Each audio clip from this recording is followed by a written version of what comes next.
How does Hacienda operate in Spain? Why Hacienda? I understand that as a regulatory body for taxation or as a collecting entity for the state, it could be called that. It has some extremely peculiar characteristics in Spain compared to other countries. Well, here we have to say that, first of all, Spain is a reference. In terms of revenue collection, the tax agency practically gives masterclasses to other tax agencies on how to collect more. And here, in addition, we have to add that we are increasingly seeing mafia-like practices by the tax agency to collect more interest, or to apply higher penalties. In fact, recently there was a complaint filed by a law firm from the United Kingdom because of these kinds of practices. That is to say, attention has already been called to this. Europe has called the attention of the tax agency because of the aggressiveness it is showing against taxpayers. What do you mean? Please clarify the issue of aggressiveness and explain more about how they operate. Well, I think what the audience needs to understand here is that inspectors have a productivity bonus, meaning for collecting more. The more an inspector collects, the more money he earns. The truth is, not personally, that goes into a distributed fund. But in the end, the compensation of a tax agency official is related to what they collect. Of course, there's an interest because that bonus doesn't actually depend on whether that official proves it later that the business owner actually did it wrong and didn't pay a series of taxes. Either way, even if they're not right by filing the report, even if it's resolved in court 5 years from now, however, that official will get a bonus, unlike the tax agency. So, even if they're not even right, the money they're unfairly demanding from the business owner is going to be split among the inspectors. Is that what you're telling me? Or is it that they're essentially Al Capone, Alibaba, and the 40 thieves, plain extortionists? Both the tax agency and Social Security, which I find even worse. How is Social Security worse? Social Security is stricter than the tax agency. And directly, it's hard to talk to them directly. Do they file a report against you? They can officially register you, and you can't challenge it now. And now go to court, and in 3, 4, or 5 years, we'll talk. Remember, the state is free to appeal. I mean, they're going to go all the way, and many times they won't even read the arguments you make. So in other words, do we pay abusive taxes? Many times completely unfair proceedings are brought against business owners and productive people. And besides, they don't even give you the courtesy of saying, I'll read what you have to say, maybe I made a mistake. Because they directly benefit from that extortion, you could call it that.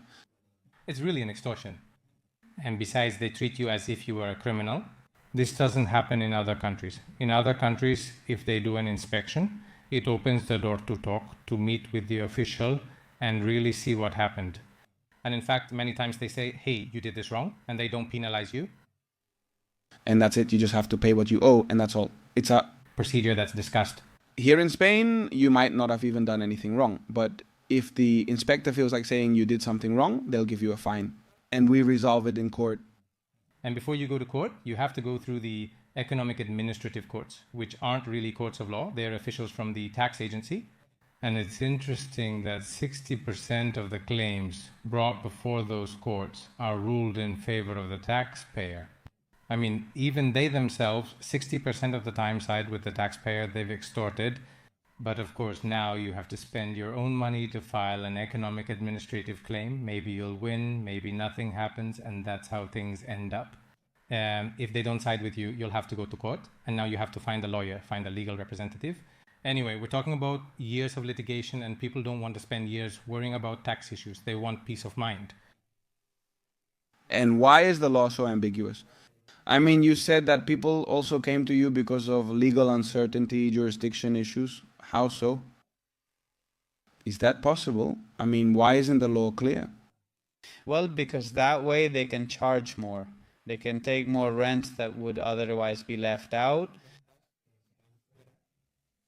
Well, actually, because that way they can make sure fewer rents are left out, that fewer go untaxed.